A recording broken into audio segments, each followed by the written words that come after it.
It's extremely gratifying to be entrusted with an important work and to find that even the universe agrees that you're the right team for it.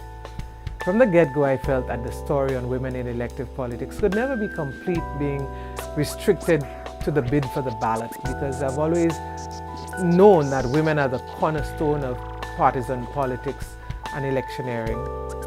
Yasmin tends to be my wordsmith and my pocket poet, and it's typical for me to pick her brain when I want a novel twist on words and something with imagery. The truth is that when I called on her for a name, I had no idea that she was sitting on a treasure trove of statistics and dates and stories, and was also equipped with both the local and the global context to give the work some weight from both a sort of historical perspective and from an academic standpoint. In 2015, I had begun to collect information on women in politics in the Caribbean as part of my job as the Caribbean Specialist for Gender at the Inter-American Commission of Women of the Organization of American States. I was doing this with a view to designing a project along those lines, since this was a new portfolio on which I was embarking, women and politics. I started with St. Lucia because it was the island with which I was the most familiar, and with the electoral statistics more easily available and accessible to me, St. Lucia seemed a very logical choice. When I collected the statistics and made some analysis of them preliminarily, I then approached Ms. Shams Gaspard, Director of the Department of Gender Relations, to approach her minister, where we would both do some sort of presentation on women and politics for International Women's Day 2016. I had also approached the minister in this regard prior, and both were very interested. However, at the time, it was not feasible for this to have been brought to pass, so that idea was temporarily shelved and another program took its place for International Women's Day. In December 2016, I'm still working on women in politics in the Caribbean, and I'm looking at other territories when I received a call from Barbara Jacob Small in St. Lucia asking me for assistance on a new project with which she was working. She started, "Yes, I still remember her husky voiced appeal coming through with urgency. I need a title for a book on women and politics by yesterday. Any suggestions?" Typical Babs, she just gets right to the point with an immediacy that is compelling. At the time, I was deeply mired in domestic chores, so I told B to give me a night to think about it. And as soon as I got off the phone with Barbara, after she had explained what the project was about, I felt that unmistakable moment of destiny vibrating through my being. It was just a palpable energy, and I knew, the moment had come. A moment of coincidence, of synchronicity that I had to sort of capitalize on in this moment. And in that moment, the title came. The title that came to me was Running Uphill in Heels. Well, I shared it with Barbara, and she loved the title, with a slight adjustment, of course. Delete uphill. The synchronicity was too powerful for me. So I told Barbara that I had been doing research on this topic for the last 2 or so years, and I would love to assist with the project, of course with clearance from the Inter-American Commission of Women and the Department of Gender Relations.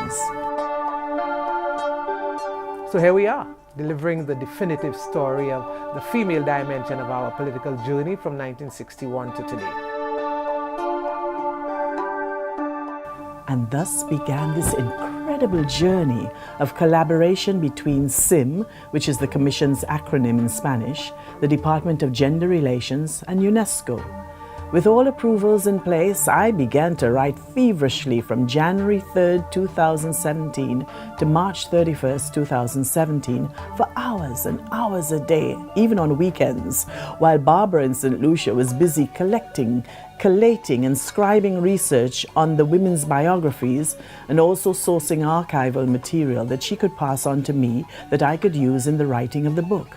In the process of doing research, my sense of how unsung women and their perspective of this journey would be proven, as I spoke with so many different ladies over the phone, face-to-face, on hour-long WhatsApp conversations, some at first light, some at high noon and some late at night, and a good few via email interview if there is such a thing. Most communities on the island We had many exchanges by telephone, many exchanges of drafts, many exchanges of points of view, many disagreements, and many agreements. It was just an electric process, a very magnetic moment as we tried very much to meet our deadline of March 1st. Clearly, we did not meet our deadline. But by March 31st, everything was ready in some form to be sent on to graphics. Some decades later are still ambivalent on documenting the facts as they unfolded for the historical account, or because they struggle with what may be prudent to divulge. Do they let bygones be bygones, or do they err on the side of caution? Especially for those who still have to navigate party affiliations and loyalties today. But in reading between the lines of their caution, I realize how little power is really in the hands of women in politics, even today. Some women are particularly memorable for the obvious passion and commitment they still have for what was as much their life's work as the profession that actually paid their bills.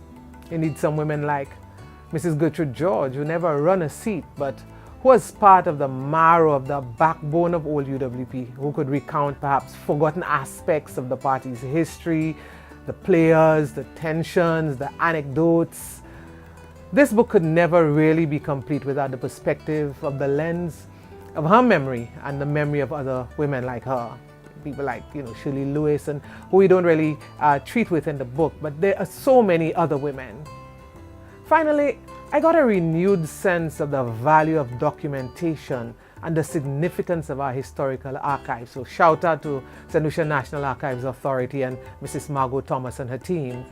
Because more often than not, as I combed through old records and newspapers, I made discoveries that either gave powerful witness to the narrative that was unfolding as Yasmin wove those stories together. And then there were those which begged a rewrite of a chapter because they gave a new perspective that we perhaps did not have or we had overlooked. Coming to mind is an open letter to Laurie Voss written to the editor at the time, for example. I love the newspaper caption, "The Defiant Ones." That one stands out for me. The Defiant Ones was a newspaper caption that accompanied a photo of Mrs. Sarah Flood Bobra, Mrs. Petra Jeffrey Nelson, and Ms. Tessa Mangal. And being a nonconformist myself, that one gave me some moments of mirth. For me, this was a call to duty that I could not shirk. And I saw the project in grand terms. In fact, I saw the project in such a way that it incurred a champagne cost on a very Moby budget, as Barbara always reminded me. However, somehow we both had the faith that this would work, that this needed to be done, and it needed to be done properly, and it needed to be done in the most magnificent way possible. And here we are today. Barbara and I have created a piece of history in documenting the lives of the women who have been part of the political landscape of St. Lucia.